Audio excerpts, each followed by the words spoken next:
Hey everyone, it's me, Harry the Chatterbox. I'm so glad to see you here. If you are a new watcher, definitely head over onto that subscribe button and hit that bell so every time I make a new video, you are notified.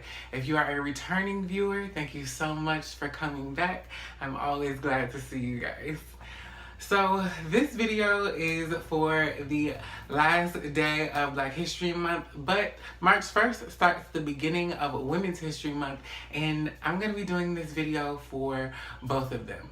The figure that I'm going to be talking about today is one of my favorites and most inspiring, so I take quite a lot of joy in making this video for you guys.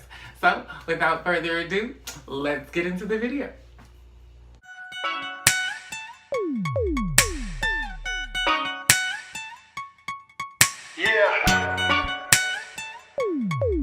So the figure that I'm covering today is Marsha P. Johnson. Now, you may take issue with me covering her for Women's History Month or even Black History Month, but the fact stands that Marsha P. Johnson was a Black trans woman. She identified as female, and so I stand by my decision to do this. Last year, I covered Sylvia Rivera, which was one of Marsha P. Johnson's comrades in the start of the LGBT rights movement, and they were the founding mothers of that movement.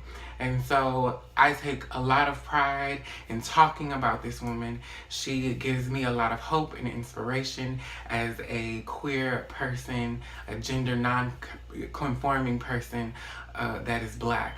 And so I love her, and she is one of the ancestors. So it's just like that. So let's get into some facts about Marsha P. Johnson. She was born Malcolm Michaels Jr. on August 24th, 1945 in Elizabeth, New Jersey. Like many LGBT youth of that time, she was not accepted by the world around her. And so she lived much of her life on the streets as a young adult. But she found solace in living on the streets in Greenwich Village, and even found joy in performing as a drag queen. She even toured the world over in a troupe of drag queens called the Hot Peaches. As I stated before, Marsha P. Johnson was one of the founding members of the LGBT rights movement, spearheading the Stonewall riots in 1969. But she did not stop there with her activism. She founded STAR in 1967, which stood for Street Transvestite Action Revolutionaries. STAR gave displaced and homeless LGBT youth a place to go where they could feel safe and a community to belong to. It was very much like the Vogue families that started to be created during that same time, because the Black and LGBT youth of color didn't have places to go or feel safe or be heard. And so, because we all could understand each other's plight, it gave us a place and a community so that we all could just take care of one another.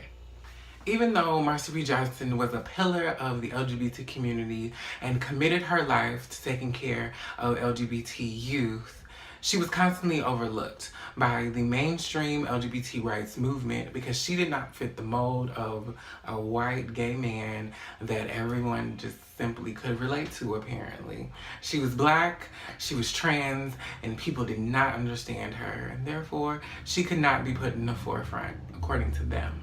But we know otherwise. Marsha P. Johnson never let the powers that be in the mainstream LGBT rights movement discourage her from her activism work, and she fought tirelessly until her death. On July 6, 1992, Marsha P. Johnson was killed and her body was found in the Hudson River. Police initially ruled Marsha P. Johnson's death a suicide. But 25 years later, this investigation was reopened by Victoria Cruz. A documentary of this investigation premiered on Netflix in 2017. And 2 years prior, in 2015, the Marsha P. Johnson Institute was founded to protect and defend the human rights of trans and gender non-conforming communities. So that is all I have on Marsha P. Johnson for you guys today. I thank you guys so much for watching, and I hope I was able to educate you about a person that you may not have heard about otherwise. I hope that Marsha P. Johnson is really proud of this video. As I stated, she is one of my biggest inspirations, not just because she was one of the founding mothers of the LGBT rights movement, but because she was a Black trans woman that lived her life authentically in this world. And me being a gender nonconforming, gender fluid, androgynous Black person, that means so much to me because she gave me a voice that I may not have had otherwise. And she allows me to live authentically in this world. And she allows those that love me to see me exactly as I am. So I appreciate her so much for that. She has allowed us to make our dreams come true as Black LGBT people in this world. We're on TV, we're making our dreams happen, and it is so exciting. And we have so much more work to do, and we have so many other things to accomplish, but we're here now and we're living in this moment, and it's great. And I think she would be so happy and so proud to see how far we've come. So I appreciate you guys for watching. Let me know about all of the great LGBT people in your life, of color or not of color.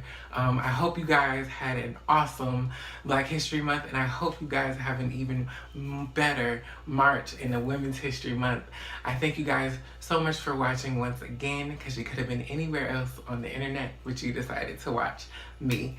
Thanks. Bye. Love you.